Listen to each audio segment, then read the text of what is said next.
Hey everyone, welcome back to Down Under English. I'm Sam. And I'm Leo. Today we are leaving the city skyscrapers behind and heading out where the highway meets the ocean.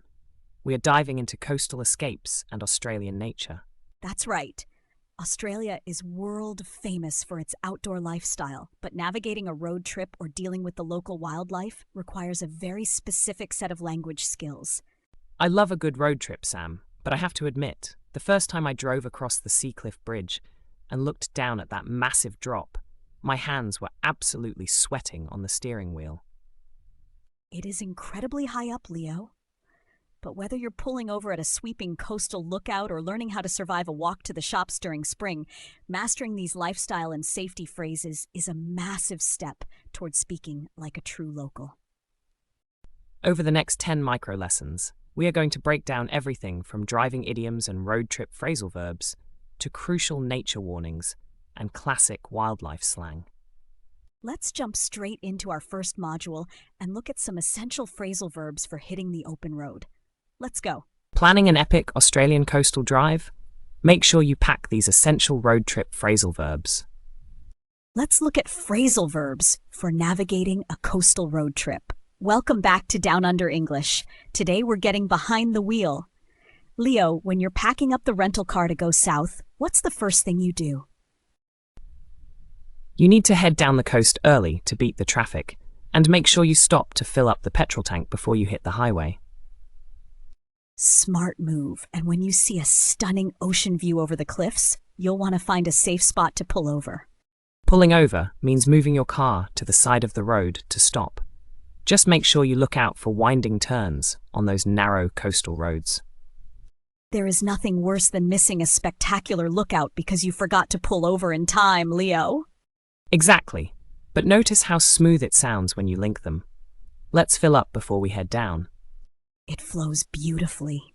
Mastering these conversational verbs makes planning a trip with friends completely seamless. Where is your absolute dream road trip destination? Drop it in the comments below. If an Australian warns you about a bin chicken or tells you it's swooping season, you need to pay attention. Time for some classic Australian slang for our neighbourhood wildlife. If you're hanging out in suburban backyards or coastal parks, Sam, you're going to meet some very famous local characters. Oh, absolutely. First up is the infamous white ibis, which locals affectionately or visually call a bin chicken because they love raiding public rubbish bins. They are absolute urban survivors, but the real danger happens in spring during swooping season. That is when native Magpies or Magpies protect their nests by dive-bombing anyone walking past. Honestly, Sam, seeing someone riding a bicycle with zip ties sticking out of their helmet to scare off Magpies is the most Australian thing ever. It looks ridiculous, but it works, Leo. A rogue bin chicken might steal your lunch, but a swooping magpie will genuinely terrify you. Suburban wildlife is an absolute sport down here. Have you ever been swooped by a wild bird? Tell us your survival stories below. Want to describe beautiful landscapes without sounding repetitive? Stop using basic word pairs right now. Today we're mastering advanced scenery collocations. We are focusing on nature descriptions where words naturally lock together to paint a vivid picture.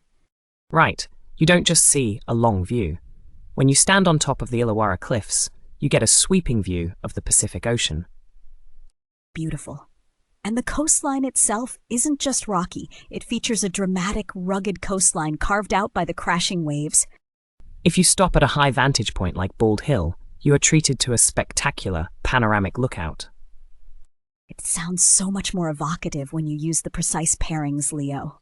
It completely upgrades your travel writing and storytelling. Saying panoramic lookout instantly makes your English sound incredibly descriptive. Save this video to use these advanced scenery pairs on your next vacation post. Someone in your car being incredibly annoying? Or are you just ready to start driving? These road idioms are essential. Let's crack open some classic driving idioms. Imagine you've finally packed the car, locked the front door, and everyone is sitting in their seats ready to start the journey. You would turn the key and say, "Let's hit the road," which simply means to depart or begin a journey. But what if a passenger in the back seat keeps loudly telling you how to drive, complaining about your speed, and telling you when to turn? Then you are dealing with a classic backseat driver, someone who gives unwanted advice or tries to control a situation they aren't in charge of. I am definitely a backseat driver when you're behind the wheel, Sam. I can't help it. Oh, I know, Leo. Next time we hit the road, you are officially on navigation duty, so you leave my driving alone. Are you a calm passenger, or are you secretly a backseat driver? Let us know. Don't just say an animal is crazy or scared. Use these precise adjectives to describe wildlife behavior like a pro. Upgrading your vocabulary with precise wildlife adjectives. We want to expand your descriptive language today. When a magpie becomes protective and starts dive-bombing passersby, its behavior is highly aggressive. Aggressive means ready to attack or confront. Meanwhile, a sleepy koala resting high up in a gum tree is completely docile. Docile means calm, peaceful, and easy to manage. But if you surprise a large kangaroo in the bush, it might become unpredictable. Aggressive, docile, and unpredictable. That covers just about every mood of the local wildlife, Sam. It really does, Leo. Swapping out basic words for these precise behavioral adjectives lets you give accurate warnings and tell much better stories. Master your advanced vocabulary with us. Subscribe to Down Under English. Don't let a silent combination trip you up when looking at Australian highway signs. Let's fix this road trip word.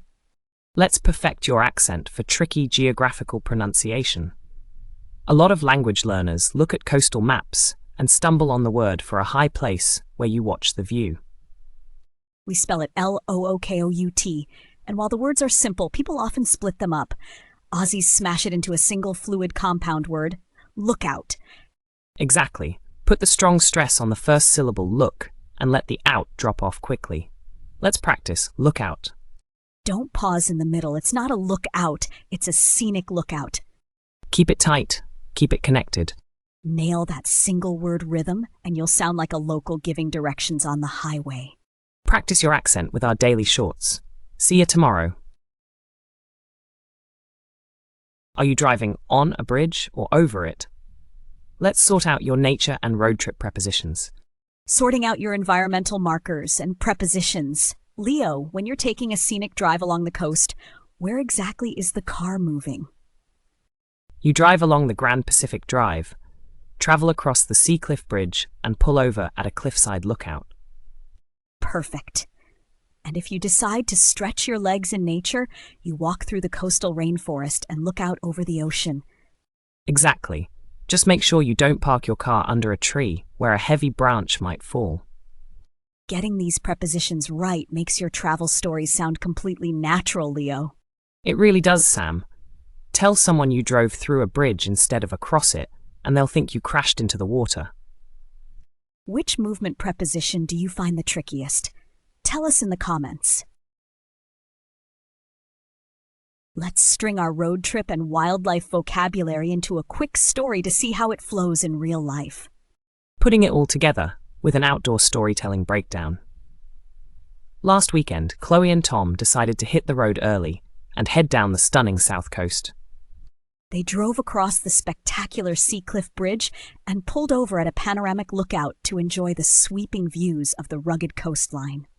Later, while having a picnic in a nearby park, they had to watch out for an aggressive bin chicken trying to steal their food. An absolutely classic Australian weekend adventure, right there. It really is. And notice how placing these adjectives and idioms into a real travel sequence makes them stay in your brain permanently.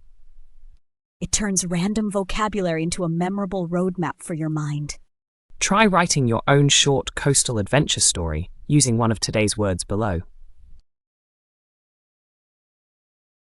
Want to ask a park ranger about safety or tell a friend to watch out without sounding like a robotic textbook? How to use natural question forms and warnings in the great outdoors. Instead of using rigid phrases like, "Does danger exist here?" Keep it casual and urgent. You can ask a local guide, "Is it safe to hike along the rock platforms here? Or does the tide come in quick?" Or if a bird is circling above your friend, watch out for that magpie behind you. Is it looking like it's going to swoop? Notice how framing a warning with, "Is it safe to?" or "Watch out for" sounds immediate, natural, and friendly while keeping everyone safe. It instantly cuts through the noise, Leo. It sounds like genuine local advice rather than a formal lecture. Exactly. It keeps you safe while blending right into the local rhythm. Use these question forms to explore Australia's stunning nature with complete confidence. Lightning fast memory test time. Let's lock in your coastal road trip and nature vocabulary. It's time for your final vocabulary review lightning round. We covered some incredible territory today, Sam. First question, what does it mean to hit the road? That means to start a journey or depart. Next, what is the hilarious local name for an urban white ibis? That's a bin chicken. And finally, what collocation describes a coast that is rocky, sharp, and dramatic? That is a rugged coastline. Spot on, Sam. You survived the coastal road trip and the local wildlife today. Woohoo! No backseat driving allowed in this masterclass. Reviewing these outdoor terms right away is the fastest path to fluid English. You've officially finished the masterclass. Subscribe to Down Under English for your daily dose.